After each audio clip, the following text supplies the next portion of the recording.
Subscribe कीजिए news reaction channel को और प्रेस कीजिए नोटिफिकेशन बेल को ताकि आप पास के लेटेस्ट न्यूज अपडेट्स सबसे पहले।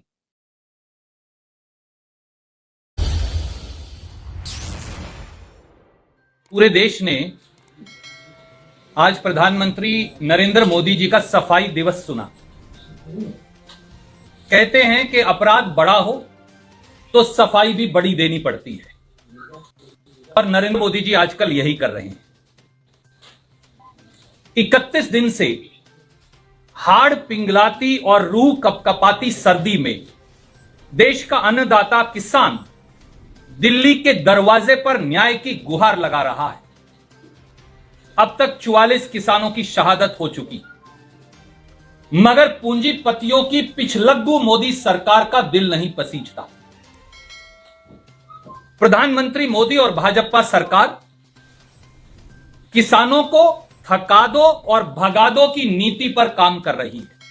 मैं फिर दोहराता हूं, प्रधानमंत्री मोदी और भाजपा सरकार किसानों को थका दो और भगा दो की नीति पर काम कर रही है। प्रधानमंत्री टेलीविजन पर सफाई और उनके मंत्रीगण चिट्ठियों की दुहाई तो देते हैं, पर किसानों की भलाई नहीं। मुट्ठी भर पूंजीपतियों की सेवक मोदी सरकार असल में किसान दुश्मन सरकार है। कड़वा सत्य यह है कि राजनीतिक बेईमानी, धूर्तता और प्रपंच का सहारा लेकर विपक्ष को गालियां देकर मोदी जी किसानों की समस्या का समाधान करना ही नहीं चाहते। आज यह साफ हो गया। किसानों के रास्ते में सड़कें खुदवाने वाले, किसानों पर वाटर कैनन और लाठियां चलवाने वाले प्रधानमंत्री श्री नरेंद्र मोदी ने आज फिर किसान सम्मान निधि का स्वांग रचा। आइए जानते हैं प्रधानमंत्री श्री नरेंद्र मोदी व भाजपा सरकार की आज की सफाई सभा में किसान दुश्मनी का सच। नंबर 1, मोदी सरकार द्वारा किसान सम्मान निधि का स्वांग। साथियों, भारत में कृषि गणगणना यानी एग्रीकल्चर सेंसस जो है 2015-16 के अनुसार 14.64 करोड़ किसान हैं। ये मैं नहीं कह रहा, ये मोदी सरकार का आंकड़ा है। 14.64 करोड़ किसानों के पास कृषि योग्य 15.78 हेक्टेयर भूमि है। 15.78 करोड़ हेक्टेयर भूमि है। मोदी सरकार ने दिसंबर 2018 में किसान सम्मान निधि योजना प्रारंभ की, जिसमें कहा गया कि सभी किसानों के खाते में 6,000 रुपया सालाना देंगे। 14.64 करोड़ किसानों के खाते में 6,000 रुपया सालाना देंगे। अब देखिए 2018-19 में किसानों के खाते में डाले मात्र 6,000 करोड़, 6,005 करोड़ डाले जाने थे। कितने? 88,000 करोड़। 14.64 crore multiplied by 6,000। मेरा तो यह आंकड़ा है, मोदी जी का है। 14.64 करोड़ किसान हैं, आप कहते हैं 6,000 रुपया सब किसानों को देने, तो 88,000 करोड़ बन गया। आपने डाले 18-19 में 6,000 करोड़। 19-20 में जब चुनाव आया संसद का तो डाले 49,196 करोड़। 88,000 करोड़ फिर भी नहीं डाले। और 20-21 में अब तक डाले 38,872 करोड़। और आज कहा कि मैं 18,000 करोड़ और डाल रहा हूं, पर डाले तो जाने चाहिए 88,000 करोड़ सालाना, वो तो डाल ही नहीं रहे। तो आज फिर प्रधानमंत्री 18,000 करोड़ किसान सम्मान निधि का स्वांग कर 3 काले कानूनों का दाग धोने का झूठा और नाकाम कोशिश कर रहे हैं। परंतु मूलभूत बातों का जवाब क्यों नहीं देते? नंबर 1, कृषि सेंसस 2015-16 के मुताबिक 14.64 करोड़ किसान हैं। तो मोदी जी, आप 5 करोड़ 40 लाख किसानों को किसान सम्मान निधि से बाहर क्यों रखे हुए हैं? आप बेनिफिट देते हैं 14.64 करोड़ में से केवल 9.24 करोड़ को। तो 5.40 करोड़ 540 लाख किसानों को किसान सम्मान निधि से बाहर क्यों रखा है? उसको इसके दायरे में शामिल क्यों नहीं किया? उन्हें यह पैसा क्यों नहीं दिया गया? दूसरा सवाल, मोदी सरकार ने 6 सालों में 15,000 रुपया प्रति हेक्टेयर अतिरिक्त पैसा किसानों से वसूली की है। आज मैं इसकी ढोल की पोल आपके समक्ष रखूंगा, एक एक पैसा आने पाई का हिसाब। 15,000 रुपया प्रति हेक्टेयर उन्होंने 15.78 करोड़ हेक्टेयर से अतिरिक्त वसूली की है। यह कैसे की? 25 रुपया लीटर डीजल के दाम बढ़ा दिए। दूसरा, इस सरकार ने पहली बार देश के इतिहास में खाद पर 5% जीएसटी की वसूली की, कीटनाशक दवाई पर 18% जीएसटी टैक्स लगाकर वसूली की, ट्रैक्टर और खेती के सब उपकरणों पर 12% जीएसटी लगाकर वसूली की, जो जीरो था पहले।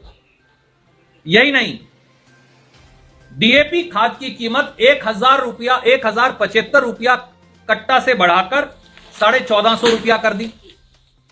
यूरिया खाद के कट्टे में से 50 किलो के कट्टे में से 5 किलो खाद निकाल ली और कीमत वही रखी।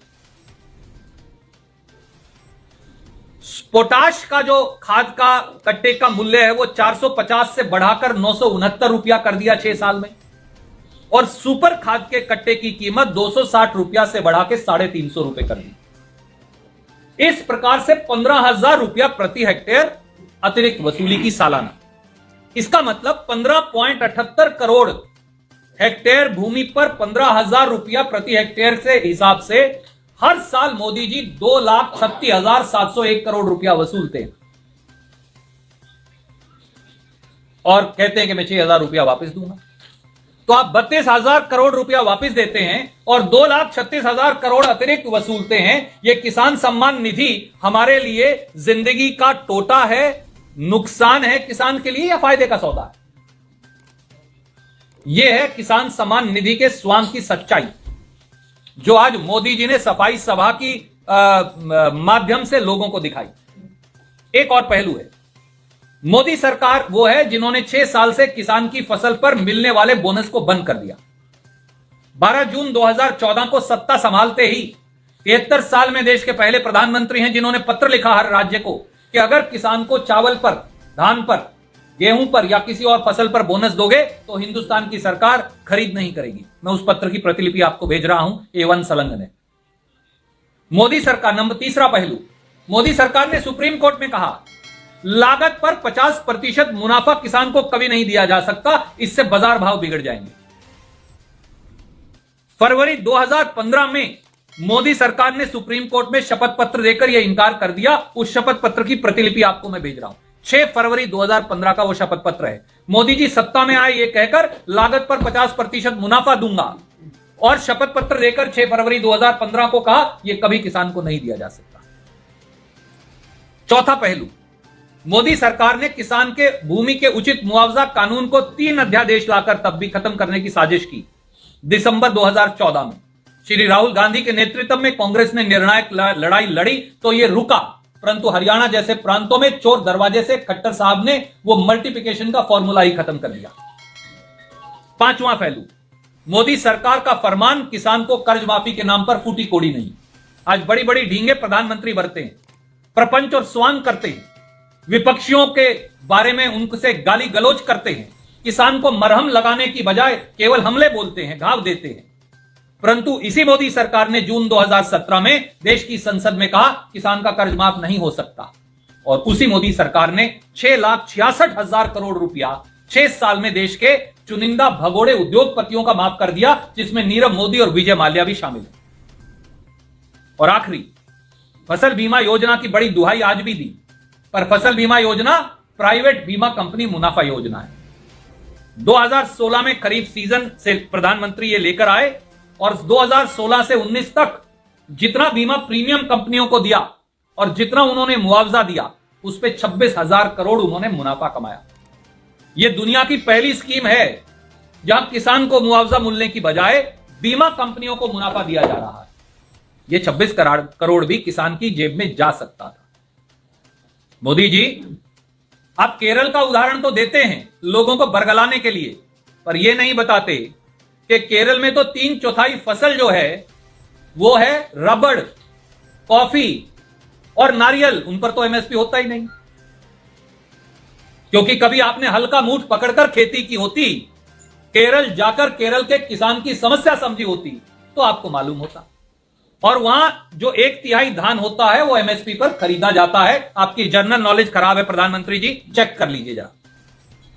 केरल का उदाहरण तो दे दिया, पर 2006 में एपीएमसी एक्ट बिहार में खत्म किया, उसका उदाहरण क्यों नहीं दिया? जहां 1850 रुपये क्विंटल का मक्का 700 रुपया क्विंटल में अभी पिटा है। सीमांचल के किसान से पूछ लीजिए, जो देश का 38% मक्का पैदा करता है, जो गंगा मैया की बेल्ट। इसलिए झूठ, प्रपंच और स्वांग ये प्रधानमंत्री का चाल, चेहरा और चरित्र बन गया है। मुझे दुर्भाग्य से देश के प्रधानमंत्री के बारे में कहना पड़ता है। मोदी जी, दुख की बात है कि आज आप जिन किसानों से कर रहे बर्बरता और बेवफाई हैं, उनकी बदौलत ही तो आपके सिंहासन में रौनक आई है। आज भाजपा उन्हीं किसान भाइयों को नक्सलवादी, आतंकवादी, उग्रवादी, चीन और पाकिस्तान का एजेंट, टुकड़े टुकड़े गैंग कहकर इस देश की माटी को अपमानित कर रही है। और शर्मनाक है कि देश के कृषि मंत्री, जिनके पास खेती की जमीन ही नहीं, उनके 3 शपथ पत्र पढ़ लीजिए पिछले, उन्होंने तो किसान को अपने पत्र में राजनीतिक कठपुतली तक कह दिया। और हरियाणा के मुख्यमंत्री मनोहर लाल खट्टर साहब का इतना दुस्साहस कि वो किसानों को धींगा मस्त बताते हैं। इन्हीं धींगा मस्तियों के वजह से आपकी सरकार आज आप सत्ता में बैठे हैं चंडीगढ़ में। खट्टर साहब, वो दुष्यंत चौटाला जो हेलीकॉप्टर से ही आजकल जाते हैं, वो बिल्कुल मुंह पर टेप सील कर सत्ता की मलाई खा रहे हैं। इसलिए बहाने बनाने और इवेंट बाजी बंद करिए और तीनों काले कानून खत्म करिए। यही भारतीय राष्ट्रीय कांग्रेस की मांग। सब्सक्राइब कीजिए न्यूज रिएक्शन चैनल को और प्रेस कीजिए नोटिफिकेशन बेल को, ताकि आप पास के लेटेस्ट न्यूज अपडेट्स सबसे पहले